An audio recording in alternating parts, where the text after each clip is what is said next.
Hello foodies, welcome to Reddy voice.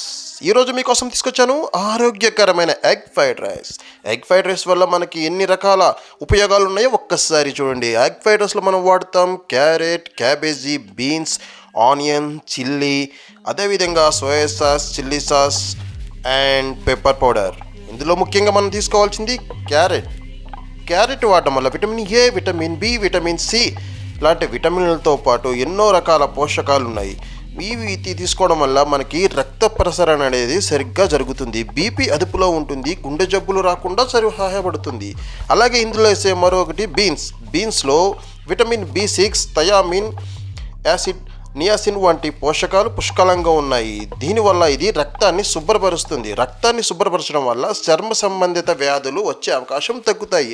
మూడోది వచ్చి క్యాబేజీలో calcium, magnesium, potassium అధికంగా ఉండడం వల్ల ఇది ఎముకని బలంగా చేకూరుస్తుంది.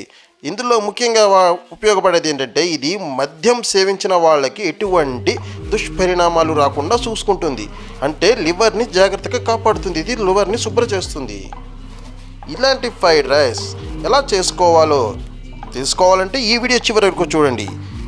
ముఖ్యంగా మీరు ముందు క్యాబేజీ, క్యారెట్, బీన్స్ని చిన్న చిన్న ముక్కలుగా కట్ చేసుకోండి. అలాగే ఆనియన్, చిల్లీ కూడా చిన్న చిన్న ముక్కలుగా కట్ చేసుకొని ఒక కళాయి తీసుకొని కళాయిలో కొంచెం ఆయిల్ వేసుకొని ఆనియన్, చిల్లీ వేసుకోండి. ఇవి కొంచెం ఫ్రై అయిన తర్వాత అందులో మనం ఆల్రెడీ ముందుగా కట్ చేసి పెట్టుకున్నటువంటి బీన్స్, క్యాబేజీ, క్యారెట్ 3 వేసి బాగా ఫ్రై చేసుకోవాలి. అవి ఫ్రై అయ్యాయి, హాఫ్ బాయిల్ అయ్యాయి అని తెలిసిన వెంటనే మనం రెగ్యులర్గా ఇంట్లో వాడేవేయండి పసుపు, కారం, ఉప్పు అండ్ గరం మసాలా అన్నీ వేసుకొని బాగా ఫ్రై చేసుకోవాలండి.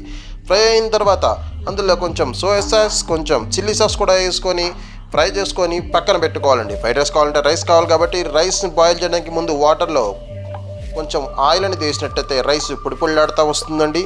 అలా విధంగా మనం చేస్తుంది ఎగ్ ఫ్రైడ్ రైస్ కాబట్టి మనం ఎగ్ రైస్ బాయిల్ చేసాం, ఫ్రైడ్ రైస్ మసాలా రెడీ చేసాం. కానీ ఎగ్స్ కూడా కావాలి కదండి. దానికోసం ఎగ్స్ని ముందుగా ఎల్లో అండ్ వైట్ వచ్చేలాగా ఎగ్స్ అన్ని బ్రేక్ చేసుకొని తీసుకోవాలండి. తర్వాత ఒక కళాయి తీసుకొని అందులో ఆయిల్ వేసుకొని ఆయిల్ కొంచెం మరిగిన తర్వాత ఏదైతే మనం బ్రేక్ చేసిన ఎగ్ ఉంటుందో అది అందులో వేసి కింద మాడిపోకుండా అటు ఇటు కలుపుతూ ఉండాలండి. అది చిన్న చిన్న ముక్కలుగా అయ్యేంత వరకు కూడా కలపాలండి. అలాగ బాగా వేగిన తర్వాత అందులో రుచికి సరిపడా సాల్ట్, రుచికి సరిపడా కారం వేసుకొని బాగా కలుపుకోవాలండి.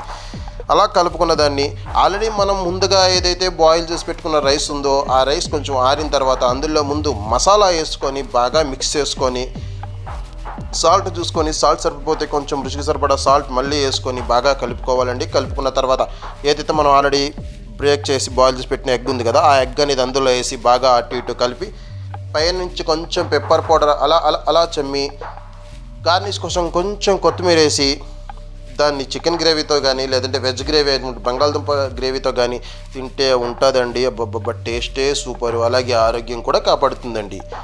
నేను చెప్పే వంటలు మీకు నచ్చినట్టయితే నా ఛానల్ని సబ్స్క్రైబ్ చేసుకోండి, లైక్ చేయండి, షేర్ చేయండి, కామెంట్ చేయండి. మీరు లైక్ చేయడం వల్ల ఈ వీడియో మరో 3కి వెళ్ళే అవకాశం ఉంటుందండి. ప్లీజ్ సపోర్ట్ మీ డౌట్స్ ఏమైనా ఉంటే నాకు కామెంట్లో అడగవచ్చు. థ్యాంక్ యూ అండి, థ్యాంక్ యూ సో మచ్.